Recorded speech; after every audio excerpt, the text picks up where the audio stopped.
The Privilege 615 has always been one of my favorite blue water cruising catamarans, and for good reason.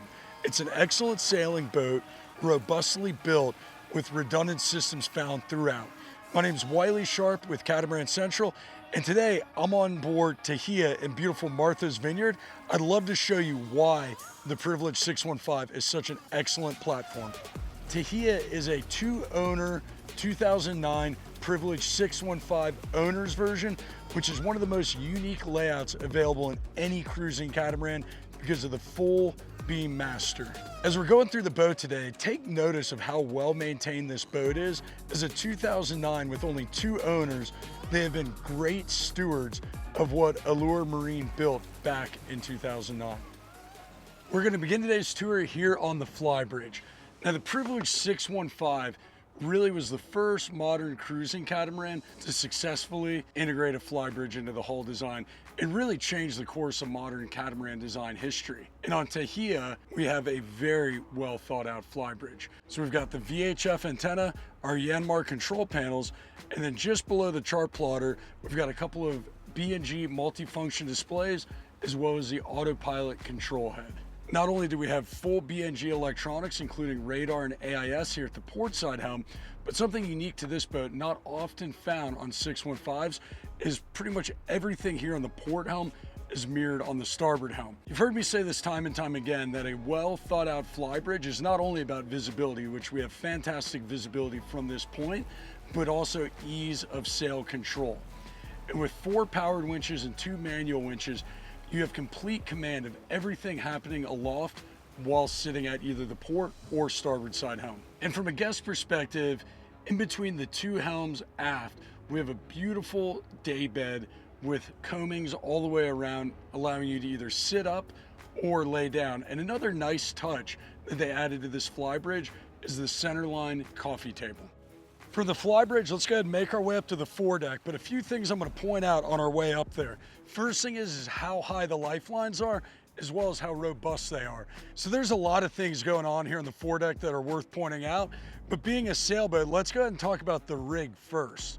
So she's equipped with a Code 0 on a bowsprit, a Genoa, a jib. There's also a spinnaker in the port forward sail locker, as well as a mainsail, with all of the lines leading to either the pit or back up to the helm. Ground tackle is always an important part of any blue water cruising boat, and with a 70 kilogram Mantis anchor and a new windlass, there is plenty of holding power regardless of what Mother Nature may throw at you. You don't normally think of the foredeck as a guest area, but with these large day beds just aft of the staysail, gives you the perfect place to hang out while either underway or at anchor. In port forward, we have a nice large opening hatch for the crew quarters. Let's go ahead and make our way down to the starboard sugar scoop, but on the way I want to point out the side boarding ladder, which is also mirrored on the port hand side, as well as the winches here for your Code 0 or spinnaker. Now coming down to the starboard side, there is a lot going on back here. First thing that I'll point out is we've got the barbecue grill on this permanent rail, as well as the passerelle. There's also dive ladders on both the starboard side and the port side. We also have hot and cold freshwater showers on both transoms, as well as deck washdown pumps, which makes keeping this boat salt-free very easy for the crew. And one of the biggest differentiators between this boat and most of the other 615s built is this aft deck area. The dinghy is easily deployed with the crane system, just giving you an expansive area on the transom of the boat to hang out. And while mentioning the dinghy, it's worth mentioning that it is a 2018 Czar tender with a 70 horsepower high output Yamaha with all new cushions, as well as they just retubed it this year. And underneath where I'm standing is the first of 2 mechanical spaces. Over here on the starboard side, we have one of the 2 Northern Lights 17.5 kilowatt generator, as well as the chillers. And another unique feature on this particular 615 is both of these mechanical spaces are air conditioned, which not only makes maintenance more comfortable for the crew, but it also keeps the humidity at bay. And the final noteworthy item here in the starboard mechanical space is the dive compressor. And before we talk about the cockpit area, let's talk about some of the differentiating factors here in the port mechanical space. The first thing is the frequency converter, which gives you true global shore power connectivity. The shore power cables are also on Glendenning reels, which makes it very easy to deploy and retract the shore power cables. And then the third thing different on this port side mechanical space is the desalinator water maker, which is regarded as one of the most bulletproof water makers built because it's all just manually controlled and very reliable, which is exactly what you need when you're going off grid. So once you get into the cockpit, before we talk about the obvious, all the seating areas, let's look at what's beneath the surface. Here in the starboard lazarette, we've got whips, which allow you to fill your dive bottles while in place. This port aft lazarette is used as a snorkel locker, and then directly underfoot we have this oversized cavernous locker, perfect place to store all of your beverages provisioning when you're going to the remote parts of the Bahamas or wherever else you'd like to go. And behind where I'm standing now, we've got a nice long day bed.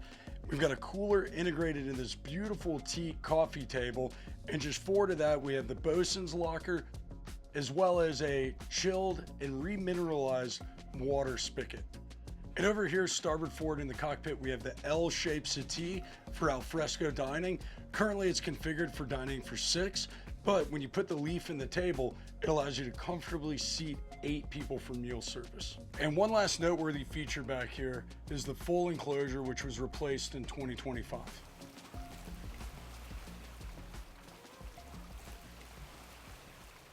Making our way into the salon, we're going to start in the port aft quadrant of the boat at the nav station.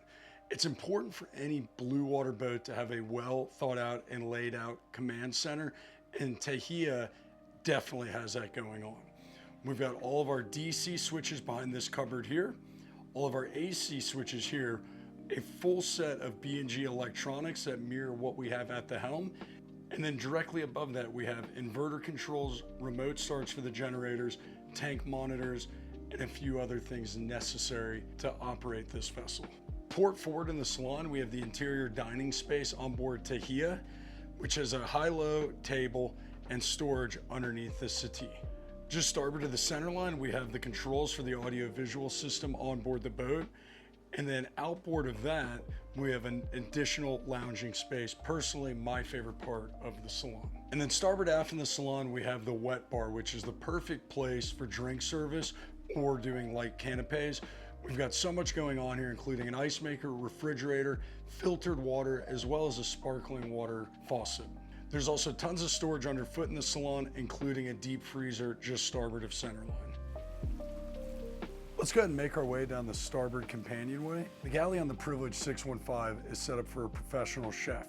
Not only do we have copious amounts of cold storage, but tons of prep space, Miele appliances, a dual basin sink with garbage disposal, as well as a dishwasher.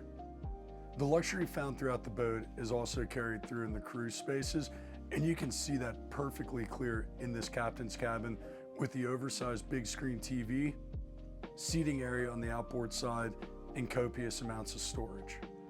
Continuing forward, we have the shared crewed head with the V-berth for additional crew, which pretty much mirrors what we saw on the port side forward. Continuing all the way starboard aft, we have the first of 2 identical VIP suites with walk-around king-size berths, a seating area on the outboard side, a large window letting in tons of natural light, overhead hatches for ventilation, and in the hallway making your way into the cabin on the inboard side, not only do we have the shower, but we have a number of hanging lockers, and on the outboard side we have the water closet. Let's go ahead and continue across the salon to make our way into the port side accommodations, starting with the port aft cabin. And as we make our way down this port side companionway, you'll see the combo washer dryer. The staterooms are just so unbelievably comfortable with plenty of room for 2 people to move around, nice reading lights by the berth, the seating area on the outboard side, and like we saw over on the starboard side, tons of storage and a well thought out and executed head. Last, but certainly not least, is what I would argue is one of the greatest owner's suites ever designed on any cruising catamaran to date. We make our way into the space with tons of storage on the inboard side, and on the outboard side we have a large shower, water closet. As we continue forward to there, we get to the living part of the owner's stateroom with a beautiful desk just below the window, flooded with natural light, seating area behind it, and really the privilege difference in a layout. Full-size walk-around king-size berth with a large TV over a bureau with tons of drawers and just general storage. If you've not been on a 615 and experience an owner's layout, it's something you have to do. It will be forever ingrained in your mind. Thank you guys so much for spending a little time on board Tehiya with me today. It's easy to see now why I consider the Privilege 615 one of the best cruising platforms ever built. If you've got any questions on this boat, leave a comment down below, shoot me an email, and don't forget to hit the subscribe button.